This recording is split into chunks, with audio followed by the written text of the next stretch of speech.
CM Vishnudeo Sai का मुंबई दौरा रद्द कर दिया गया है। आज दिनेश के अंतिम संस्कार में शामिल होंगे और आज सुबह 8:15 बजे रायपुर पहुंचेंगे मुख्यमंत्री विष्णुदेव साय। 2 दिन के मुंबई दौरे पर थे सीएम साय। पहलगाम हमले के बाद सीएम साय ने अपना दौरा रद्द कर दिया है। 2 दिन तक उनका मुंबई में दौरा रहने वाला था, जहां पर टेक्सटाइल और स्टील के साथ एमओयू का कार्यक्रम था। लेकिन इसी बीच खबर यह मिल रही है कि तुरंत आज 8:15 बजे तक रायपुर पहुंच जाएंगे मुख्यमंत्री विष्णुदेव साय, क्योंकि वजह माना जा रहा है आतंकी हमला, पहलगाम आतंकी हमले में जिनकी मृत्यु हो गई दिनेश, उस कारोबारी दिनेश का आज अंतिम संस्कार किया जाएगा, जिसमें शिरकत करने के लिए मुख्यमंत्री विष्णुदेव साय जल्द ही रायपुर पहुंचने वाले हैं। 2 दिन के मुंबई दौरे पर थे सीएम साय। हालांकि बड़ी खबर यह मिल रही है कि उनका मुंबई दौरा रद्द कर दिया गया है, स्थगित कर दिया गया है। तो बड़ी खबर यह भी हो जाती है कि दिनेश मिरानिया का आज अंतिम संस्कार किया जाएगा। इससे जुड़ी हुई भी जानकारी आपको दे दें कि सुबह 9 बजे दिनेश का अंतिम संस्कार होगा। रायपुर के मारवाड़ी मुक्तिधाम में किया जाएगा उनका अंतिम संस्कार। राज्य के सम्मान के साथ होगा यह अंतिम संस्कार और सीएम विष्णुदेव साय भी अंतिम संस्कार में शामिल होंगे, जिसके लिए उन्होंने अपना मुंबई दौरा रद्द कर दिया है। पहलगाम आतंकी हमले में उनकी मौत हुई थी। दिनेश ने हिंदू कहा था तो गोली मार दी थी और यही मुख्य वजह है, आक्रोश की वजह है कि आपने धर्म पूछकर मौत के घाट उतार दिया और देश भर में इसका विरोध देखा जा रहा है। सरकार भी अलर्ट मोड पर नजर आ रही है। बैक टू बैक बैठकें की जा रही है। आज सर्वदलीय बैठक है, लेकिन इसी कड़ी में वो शख्स, वो व्यक्ति जिसने इस पहलगाम आतंकी हमले में वो कारोबारी अपनी जान गंवा दी, मैं बात कर रही हूँ दिनेश की, उनका आज अंतिम संस्कार भी किया जाएगा और वक्त बताया जा रहा है सुबह 9 बजे का। राज्य के सम्मान के साथ उनका अंतिम संस्कार किया जाएगा और इसमें मुख्यमंत्री विष्णुदेव साय भी शिरकत करने वाले हैं। सीएम विष्णुदेव साय अंतिम संस्कार में शामिल होंगे। पहलगाम आतंकी हमले में हुई थी दिनेश की मौत और दिनेश ने हिंदू कहा था तो गोली मार दी गई थी। दिनेश मिरानिया का अंतिम संस्कार आज किया जाएगा और सुबह 9 बजे दिनेश का अंतिम संस्कार होगा। रायपुर के मारवाड़ी मुक्तिधाम में ही उनका अंतिम संस्कार किया जाएगा और खास बात यह हो जाती है कि राजकीय सम्मान के साथ उनकी अंतिम विदाई होगी। मुख्यमंत्री विष्णुदेव साय भी इस अंतिम संस्कार में शामिल होने वाले हैं और इसी को देखते हुए, इसी की महत्वपूर्णता को समझते हुए मुख्यमंत्री ने अपना 2 दिवसीय मुंबई दौरा रद्द भी कर दिया है। अधिक जानकारी लेते हैं, मेरे साथ अधिक अपडेट्स देने के लिए रोहित मिश्रा रायपुर से लाइव जुड़ गए हैं। रोहित, क्या अपडेट्स मिल रही है अंतिम संस्कार से जुड़ी हुई और मुख्यमंत्री के आज के कार्यक्रम से जुड़ी हुई? तो देखिए, सुबह 9 बजे मुख्यमंत्री विष्णुदेव साय दिनेश मिरानिया के यहाँ पहुँचने वाले हैं। वहीं पे मौजूद हूँ, परिवारजन के तमाम सदस्य यहाँ पर आपको दिखाई दे रहे होंगे। इसके साथ ही जो तमाम तरीके से जो रिश्तेदार हैं वो तमाम लोग भी यहाँ पर पहुँचे हुए हैं और जो शव है वो अभी घर के अंदर फिलहाल रखा हुआ है और क्योंकि अंतिम विदाई दी जानी है, अंतिम संस्कार होना है, बिल्कुल ये तस्वीरें फिर से पहुंचाने की कोशिश करेंगे। बहुत बहुत शुक्रिया अभी तस्वीरें पहुंचाने के लिए, लेकिन कुछ तकनीकी दिक्कत आ रही है। और इसी बीच अगली खबर बता दें आपको, जहां पर देखिए पूर्व सीएम ने पहलगाम आतंकी हमले पर पोस्ट किया है। भूपेश बघेल ने भी सीएम विष्णुदेव साय से अपील की है। सोशल मीडिया प्लेटफॉर्म एक्स पर उन्होंने पोस्ट करते हुए लिखा है कि कश्मीर में फंसे छत्तीसगढ़ के लोगों की जानकारी ले सरकार और विशेष विमान भेजकर लोगों को वापस घर लाने पर विचार भी करे। बड़ी खबर यह हो जाती है, छत्तीसगढ़ के पूर्व सीएम भूपेश बघेल ने मौजूदा मुख्यमंत्री और साय सरकार को यहां पर एक्स पोस्ट करके एक दरख्वास्त की है कि जो छत्तीसगढ़ के लोग कश्मीर में फंसे हुए हैं उनके लिए विशेष विमान का इंतजाम किया जाए और उनकी प्रदेश वापसी करवाई जाए। उन्होंने एक्स पोस्ट करते हुए लिखा है कि कश्मीर में फंसे हुए छत्तीसगढ़ के लोगों की जानकारी ले सरकार और विशेष विमान भेजकर लोगों को वापस घर लाने पर विचार भी करे।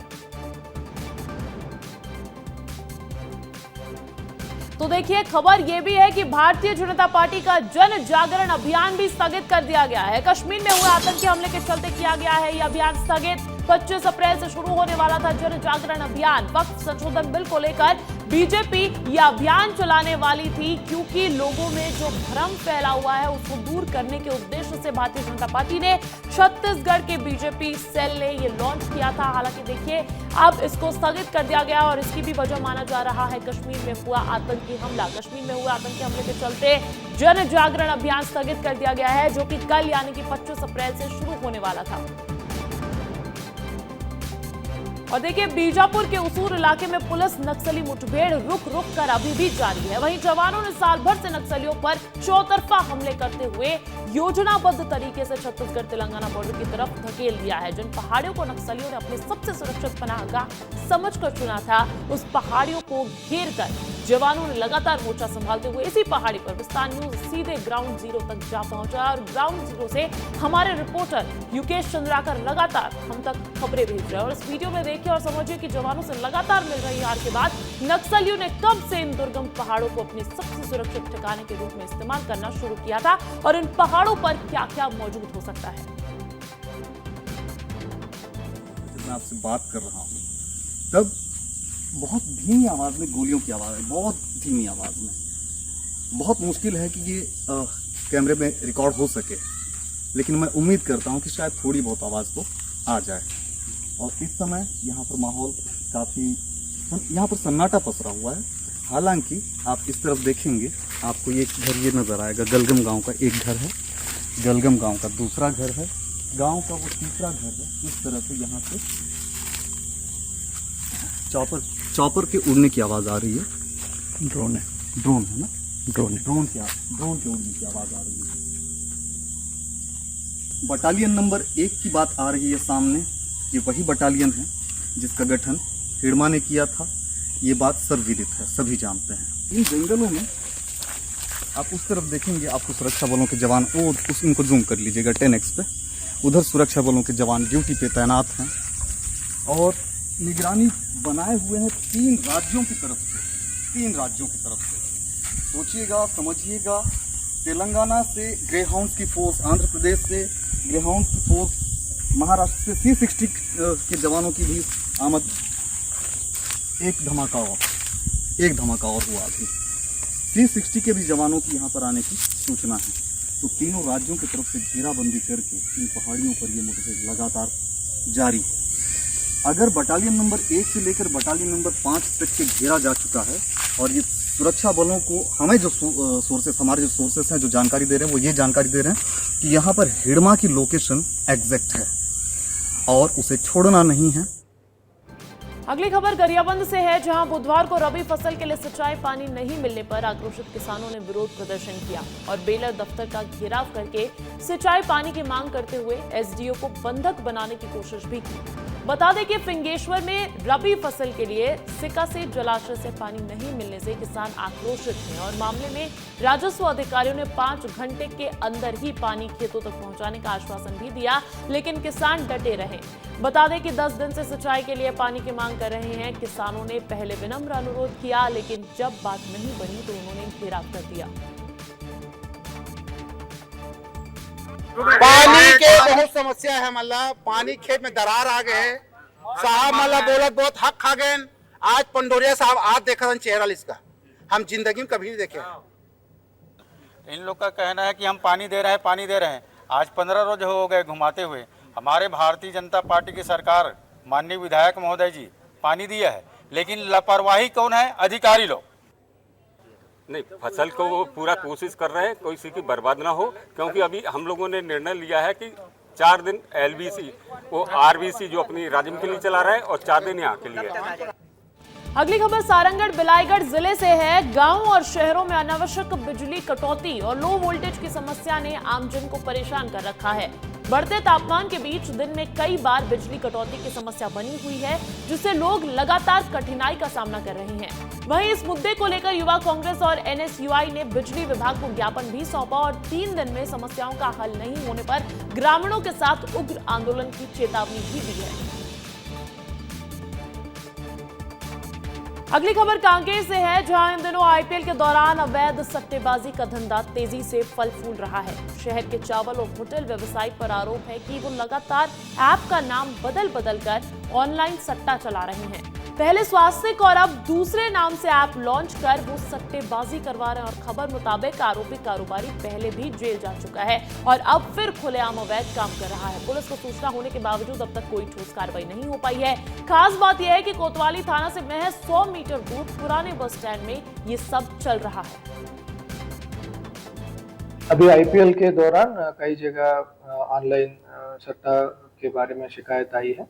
इसकी जांच की जा रही है और जो भी कांकेर जिले में इस तरह के काम हो रही है उसके खिलाफ बहुत सख्त कार्रवाई की जाए। अगली खबर राजधानी रायपुर से है, जहां नौकरी दिलाने के नाम पर ठगी करने वाले फर्जी अधिकारी को पुलिस ने अरेस्ट कर लिया है। खबर के अनुसार आरोपी विजय कुमार यादव खुद को पीडब्ल्यूडी विभाग को एसडीओ बताकर लोगों को झांसे में लेता था और फर्जी नियुक्ति प्रमाण पत्र देकर लाखों रुपए की ठगी करता था। और पुलिस जांच में यह भी सामने आया है कि आरोपी विजय के साथ उसका साथी एनोज दास भी ठगी में शामिल था, जो फर्जी नियुक्ति पत्र तैयार करता था। अब दोनों ही आरोपियों ने मिलकर कई लोगों को सरकारी नौकरी का झांसा देकर धोखा दिया और शिकायत के बाद पुलिस ने कार्रवाई करते हुए दोनों ही आरोपियों को गिरफ्तार भी कर लिया है। अब बात करेंगे बलरामपुर की, जहां पुलिस ने म्यूल बैंक खातों के जरिए साइबर अपराधियों के खिलाफ बड़ी कार्रवाई की है। पुलिस ने इस गिरोह के मास्टरमाइंड सहित 8 आरोपियों को गिरफ्तार भी किया है और इन सभी आरोपियों का संबंध छत्तीसगढ़ के अलग अलग जिलों से है और इन्हें सिंगरौली मध्य प्रदेश से गिरफ्तार किया गया है। आरोपियों के म्यूल बैंक खातों में करीब 4 करोड़ रुपए का ट्रांजैक्शन किया गया था। इस गिरोह की ओर से संचालित ऑनलाइन सट्टा ऐप से जुड़ी गतिविधियों का भी खुलासा हुआ और पुलिस ने इनसे 1,50,000 रुपए फ्रीज किए हैं। साथ ही 3 laptop, 23 mobile phones, 18 SIM card भी बरामद किए हैं। ये लोग जो है सुनियोजित तरीके से बैठन से जो है इस चीज को चला रहे थे। हमें ये भी पता चला जब इनके लैपटॉप्स और अन्य चीजों का हम लोगों ने जब विश्लेषण किया तो हमें पता चला कि ये लोग ऑनलाइन बैटिंग सट्टा भी चला रहे थे, जिसमें काबुक नाम की जो एप्लीकेशन है उसकी इन्होंने ब्रांच खोल के रखी हुई थी और इसी में जो है वो सुनियोजित तरीके से आईपीएल और अन्य जो क्रिकेट की जो मैचेस होती है उसमें सट्टा भी खिला रहे थे। चले खबरों में आगे बढ़ेंगे, बात करेंगे बिलासपुर की भी। बिलासपुर में लगातार बुलडोजर एक्शन जारी है। सरकारी जमीनों पर दुकान मकान हटाए जा रहे हैं और खमतराई नामक गांव में 500 से अधिक लोगों को राजस्व विभाग ने नोटिस भी जारी किया है और यही कारण है कि बड़ी संख्या में लोग तहसील का घेराव करने पहुंचे। यहां तहसीलदार राहुल शर्मा के भेजे गए नोटिस का विरोध कर रहे हैं ये लोग और केंद्रीय मंत्री तोखम साहू के अलावा विधायक सुशांत शुक्ला के मुर्दाबाद के नारे भी लगाए जा रहे हैं इनके द्वारा।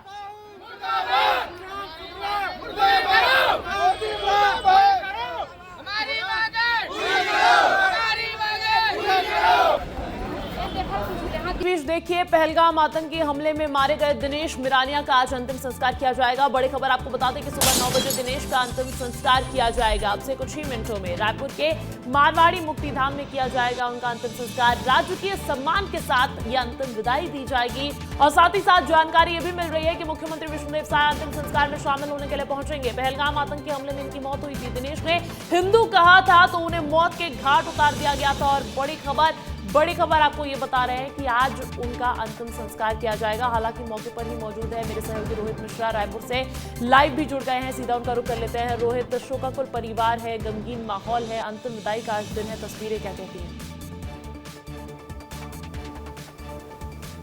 कुछ सुबह 9 बजे अंतिम विदाई दी जाएगी और उससे पहले अभी फ़िलहाल विदाई देने के लिए जो तैयारी है वो परिवारजन के तमाम लोग कर रहे हैं और इस समय व्यवस्थाओं में लगे हुए हैं और अंतिम संस्कार की जो सामग्री होती है वो तमाम सामग्रियों को एकत्रित किया जा रहा है। और देखिए कि ये परिवार के तमाम सदस्य आपको दिखाई दे रहे होंगे और ये श्री मिरानिया निवास है और श्री मिरानिया निवास दिनेश मिरानिया का है। अपने पत्नी बच्चों के साथ में यहाँ पर रहते थे। क्योंकि मुख्यमंत्री विष्णुदेव साय भी पहुँचने वाले हैं तो ऐसे में यहाँ पर तमाम तरीके से व्यवस्था जो है वो की जा रही है। एक तस्वीर और दिखाता हूँ अंजलि आपको कि ये देखिए ये यहाँ पर जो है वो अंतिम विदाई के लिए यहाँ पर जो है वो व्यवस्था की गई है। यहाँ पे जब आपको सफ़ेद पट्टी दिख रही होगी वहाँ पर प्लेटफॉर्म बनाया गया, वहीं पे शव को रखा जाएगा, वहीं पे मुख्यमंत्री विष्णुदेव साय अंतिम विदाई देंगे, श्रद्धांजलि अर्पित करते हुए नजर आएंगे। इसके अलावा जो मंत्री आएंगे वो भी तमाम लोग यहाँ पे शामिल होंगे और इस ओर ये मेरे ओर जिस ओर दिख रहे होंगे आपको, यहीं से अंतिम यात्रा मारवाड़ी शमशान घाट के लिए तकरीबन 9:30 बजे के आसपास निकलने वाली है।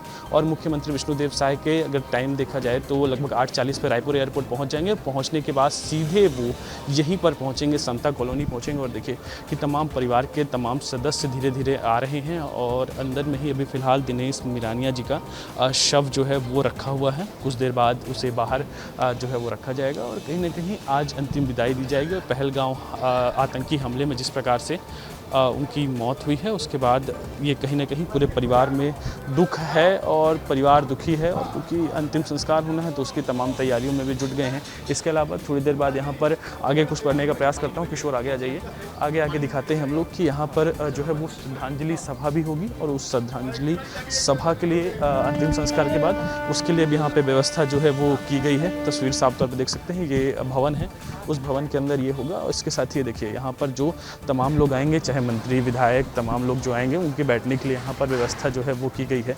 इसके अलावा आगे बैरिकेटिंग कर दी गई है। जो परिवार से मुलाकात करने के लिए आएंगे तो उनको भी इसी रास्ते से अंदर प्रवेश दिया जाएगा और यहीं से जो अंतिम यात्रा है वो निकलती हुई नजर आएगी। तमाम आपके पुलिस के कर्मचारी दिख रहे होंगे, सुरक्षा व्यवस्था मुस्तैद कर रहे हैं। इसके साथ ही तमाम तैयारियां जो हैं वो उनकी तरफ से की जा रही है और व्यवस्थित, क्योंकि जिला प्रशासन कल से ही अलर्ट मोड पर इसको लेकर नजर आया और लगातार इसको लेकर तैयारियां जो है आप साफ तौर पर देख सकते हैं। इस तरफ मैं भवन दिखा देता हूँ, यहाँ पे भी पुलिस की चौकसी आपको दिखाई देगी। लगातार तैयारियों का जायजा यहाँ पे भी पुलिस के तमाम आला अधिकारी जो हैं वो ले रहे हैं, क्योंकि यहाँ पर कुछ देर बाद श्रद्धांजलि सभा भी होने वाली है। तो ऐसे में श्रद्धांजलि सभा को लेकर यहाँ पे पूर्ण रूप से पूरी तैयारी जो है वो लगातार की जा रही है और ये अंदर में कुर्सियों की व्यवस्था, इसके अलावा इत्यादि अलग अलग व्यवस्था जो है वो की जा रही है। तो कुल मिलाकर अंजलि 9 बजे का वो समय है जब अंतिम विदाई राजकीय सम्मान के साथ में दिनेश मिरानिया को दी जाएगी और अभी फिलहाल तमाम लोग व्यवस्थाओं में, तैयारियों में जो हैं वो लगे हुए हैं। चलिए ठीक है रोहित, बहुत बहुत शुक्रिया तमाम तस्वीरें पहुंचाने के लिए आपका, और रुक करेंगे आपका तकरीबन 8:45 बजे। चलिए बढ़ेंगे अगले खबर की और आपको बड़ी खबर बता दें कि पुलिस ने गांजे की खेप का नष्टीकरण किया है। खबर रायपुर से आपको बता रहे हैं 988 किलो गांजे को नष्ट कर दिया गया है। सिलतरा स्थित पावर प्लांट में जलाकर किया गया है नष्ट। देखिए 988 किलो का गांजा पहले बरामद किया गया और उसके बाद उसकी खेप का नष्टीकरण किया गया। तस्वीरें आप देख पा रहे होंगे, जलाकर सिलतरा स्थित पावर प्लांट में जलाकर इस गांजे को नष्ट किया गया है। रायपुर पुलिस की ये बहुत बड़ी कार्रवाई मानी जा रही है। नशे के खिलाफ जो अभियान जारी है उस कड़ी में ये बहुत बड़ी कार्रवाई हो जाती है। 988 किलो गांजे को नष्ट कर दिया गया है, उसका नष्टीकरण सिलतरा स्थित पावर प्लांट में जलाकर किया गया। खबर कांकेर से भी बता दें आपको, पति की हैवानियत यहां पर सामने आई है। पत्नी ने खेत लाड़ी में सोने से मना किया तो देखिए जिंदा जला डाला पति ने आवेश में आकर पत्नी को आग के हवाले कर दिया। सूचना पर पुलिस ने आरोपी पति शेरपुराम को गिरफ्तार भी कर लिया है और कोरर थाना क्षेत्र के ग्राम ऊपर तोनका गांव का ये मामला बताया जा रहा है।